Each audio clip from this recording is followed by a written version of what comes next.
আমার একটি স্বপ্ন আছে, আর সেই স্বপ্নটি হলো, আমি চাই আমার প্রিয় মাতৃভূমি বাংলাদেশে আল্লাহ রাব্বুল আলামিনের কোরআনের পাকে যে সমস্ত ইসলামী বিধিবিধান, শরিয়া আইন দিয়েছেন, এগুলো যেন বাংলাদেশে বাস্তবায়িত হয়। আচ্ছা, একটু ভাবুন তো, আমাদের মুসলমানদের যে আল্লাহ রাব্বুল আলামিন তিনি শরিয়াতে যে বিধিবিধান দিয়েছেন, শরিয়া আইন দিয়েছেন, এই আইনগুলো বাংলাদেশে বাস্তবায়ন আসলে কে করে দিয়ে যাবে? ভারতের লোকজন এসে করবে বা ভারত সরকার করে দিয়ে যাবে? না, ভারত সরকার তো তারা আরো বিরোধিতা করবে শরিয়া আইনের। তো আমেরিকা করবে? না, প্রশ্নই আসে না, তারাও করবে না। তাহলে তাহলে কি আমরা করব না? এই দায়িত্ব কাদের?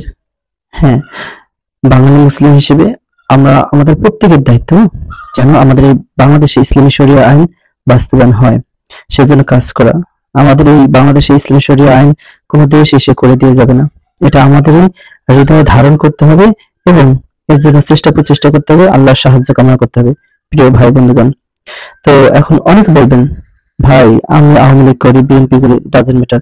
আমিও আসলে মুসলিম হিসেবে চাই বাংলাদেশে ইসলামী খেলাফত প্রতিষ্ঠিত হোক, বা আল্লাহর যে কোরআনে দেওয়া বিধিবিধান, শরিয়া আইন, এগুলো প্রতিষ্ঠিত হোক। এখন কে কোন ইসলামী দল এই কাজটা করবে? জামাতের কথা বলবেন? জামাত কি এই শরিয়া আইন কায়েম করবো? আরে জামাত তো রাজাকার, এই সেই বুঝুন, এরা কি এত ভালো নেই? এরপরে বলবেন যে চরমানে কি করবো? চরমানে পীর পূজা করে, তারপরে এরা কি এত ভালো নেই? তারপরে যত বাংলাদেশে এমন একটা ইসলামী দল দেখান যে দলটা আসলে ভালো, যারা ইসলামী শরিয়া বিধিবিধান কায়েম করবো। এটা আমাদের অনেকের ধারণা। প্রিয় ভাই, যাদের এরকম প্রশ্ন রয়েছেন, আমি তাদেরকে বলবো, আচ্ছা, বাংলাদেশ জামাত ইসলামী যারা করেন, আল্লাহ কি পৃথিবীতে তাদেরকে মনোনীত করে কি বলে ফেরেশতা হিসেবে পাঠিয়েছেন যে জামাতের সদস্যগণ, তোমাদেরকে দায়িত্ব দিয়েছি, তোমরা ইসলামী শরিয়া বিধান কায়েম করবা, তোমাদেরকে ফেরেশতা হিসেবে পাঠালাম, তোমরা তোমাদের দায়িত্ব এটাই পালন করবা, কিন্তু তোমরা অন্যায় কাজ কোনো কিছুই করতে পারবে না, তোমাদের সেই অন্যায় করার এই সক্ষমতা দেওয়া হবে না, তোমরা শুধু তোমাদের এই দায়িত্ব পালন করবা। কেননা ফেরেশতাদেরকে যে সমস্ত দায়িত্ব আল্লাহ রাব্বুল আলামিন দিয়েছেন, তারা সেই কাজই করতেছেন, তাছাড়া অন্য কোনো কিছুই করতে তারা পারেন না।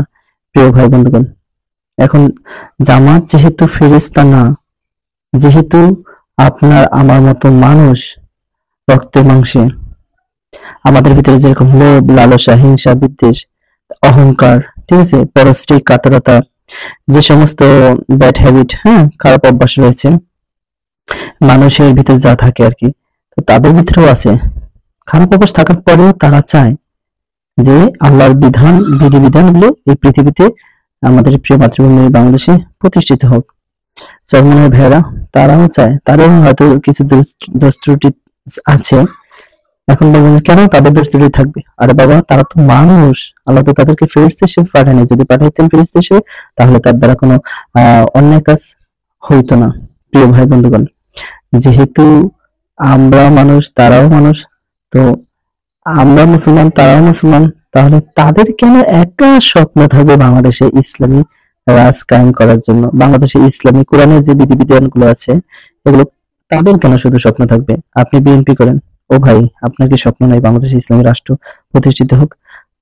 আচ্ছা, জামাত যদি খারাপ হয়, বিএনপির ভাইয়েরা দায়িত্ব নেন বাংলাদেশে ইসলামী রাষ্ট্রটা কায়েম করার জন্য। আল্লাহর কোরআনের ভিতরে কত বিধিবিধান পড়ে আছে, হ্যাঁ, ওইগুলোকে রাষ্ট্রে কায়েম করতে হবে। জাকাতের বিধান, তারপর হচ্ছে জেনার যে শাস্তি, এরপরে কত ধরনের বিধিবিধান আল্লাহ রাব্বুল আলামিন কোরআনের ভিতরে দিয়েছেন, অথচ সেই আইনগুলো আমরা আমাদের রাষ্ট্রে কায়েম করতে পারতেছি না। আপনি মুসলিম হিসেবে আল্লাহর দরবারে কি জবাব দিবেন এই সম্পর্কে? আপনি আওয়ামী লীগ করেন, আলহামদুলিল্লাহ করেন। আচ্ছা, আপনি মুসলমান, আপনি আওয়ামী লীগ করেন, আপনার কি একবার মনে হয় না কোরআনের ভিতরে যে বিধিবিধান দেওয়া হয়েছে এগুলো আসলে রাষ্ট্রে কায়েম করা উচিত? যদি উচিত মনে হয়, কেন আপনার দল সেগুলো কায়েম করার জন্য কাজ করতেছে না? যদি না করে ওই দলটাকে বাদ দিয়ে দেন, ওই দল বাদ দিয়ে যে দলে ইসলামী রাষ্ট্র কায়েমের জন্য কাজ করে তাদের পক্ষে কাজ